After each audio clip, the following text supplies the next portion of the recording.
Hi, fifth grade. I'm back with chapter 4. What frightened the fair Gwen? Freak's not in my room for 10 minutes before he sets me straight on the fair Gwen. He's able to hump down the steps by himself, except it makes him sort of out of breath. And you can hear him wheezing, or I guess you'd call it panting, like a dog does on a hot day. He gets into my room, and I close the bulkhead door, and he goes, "Cool. You get to live down here all by yourself?" I eat upstairs with Grim and Graham.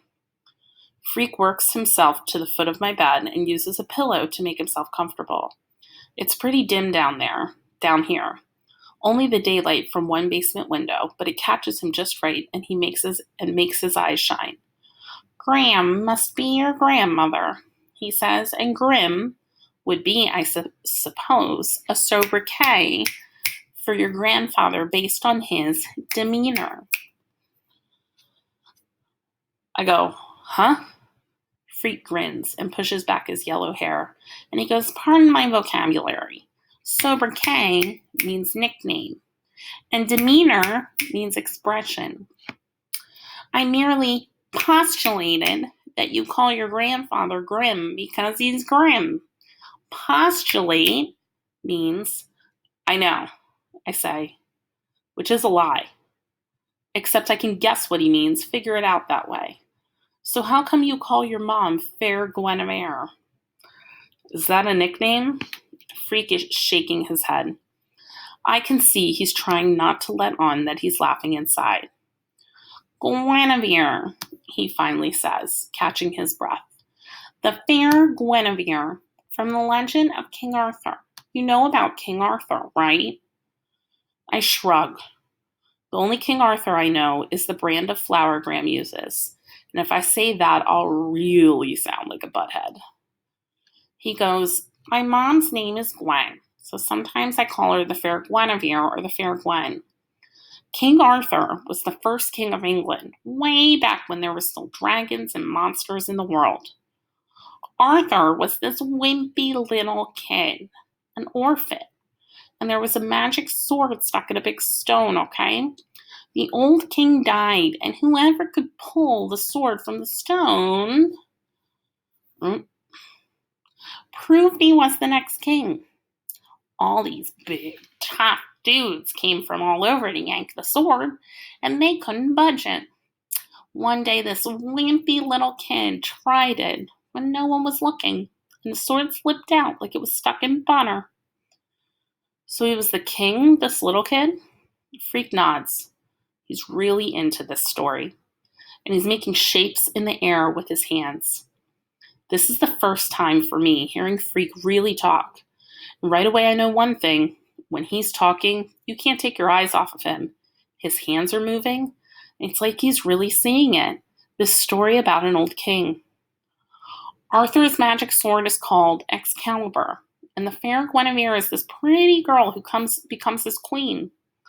Fair, in those days, meant the same as beautiful does now. Anyhow, Arthur got bored just sitting around, so he invited all the knights of England to come live in the castle.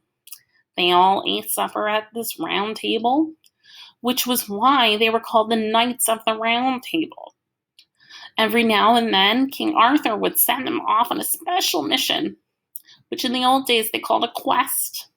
They had to slay dragons and monsters and evil knights. I assume you all know, or you know, what a knight wears into battle.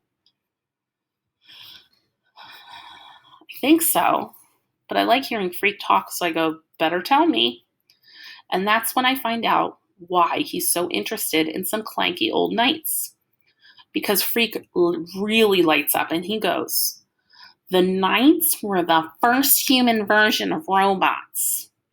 They wore this metal armor to protect them and make them invincible. When I get my stuff unpacked, I'll show you the pictures. It's pretty amazing, really, that hundreds of years before they had computers, they were already attempting to exceed the design limitations of the human body." Huh. I go, "Huh." Freak sort of chuckles to himself like he expected me to go, "Huh." And he said, "The design limitations of the human body. You know, like we're not bulletproof. We can't crush rocks with our bare hands. And if we touch a hot stove, we'll get burned. King Arthur wanted to improve his men, so he made them armor plated. Then he programmed them to go out and do these quests, slay dragons, and so on, which is sort of how they program robots right now. I go, I thought there weren't any real robots, just in the movies. Boy, does that make his eyes blaze. Like, whoa. Talk about laser beams. He's like fuming, so upset he can hardly talk. Finally, he gets control of himself and he goes, I suppose I must make allowances for your ignorance.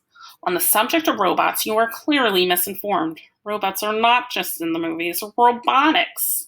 The science of designing and building functional robots is a huge industry. There are thousands of robots presently in use, millions of them. They don't look like the robots you see in the movies, of course, because they're designed according to function. Many robotic services are, in fact, sophisticated assembly units, machines that put together cars and trucks and computers. For instance, the space shuttle has a robot arm. Right, I say, I saw that on TV. Freak sighs and rolls his eyes. Ah, yes, he says. Television, the opiate of the massives. For about the 11th time, I go, huh? Opiate, a drug, he says. Massive, that means large and heavy. Thus, television is a drug of fatheads, an opiate of the massives. You don't have a TV? Of course I have a television, he says. How else would I watch Star Trek? A matter of fact, I watch tons of tube, but I also read tons of books, so I can figure out what's true and what's fake, which isn't always easy. Books are like truth serum. If you don't read, you can't figure out what's real. This time, I don't say huh, because then I might have to explain how I'm an LD. And reading books is the last thing I want to do, right after trimming my toenails with a lawnmower, gargling nails, and eating worms for breakfast. Of course, Freak has probably guessed I'm learning disabled, because he's had to look around my room. He's had a look around in my room, and it isn't exactly the public library. I'll lend you some of my books, he says. Cool, I say, like it's what I've been waiting for, another chance to prove that I am a butthead. Then we both hear it at the same time, this voice calling his name and sounding real worried. The fair Gwen, he says, I gotta beam out of here. I go up and open the bulkhead door, and his mother is in the backyard, and she's looking at the little red wagon. She catches sight of me coming up out of the down under, and it's like somebody shot her. Like she's scared out of her mind. Kevin, she says, I'm looking for a little boy.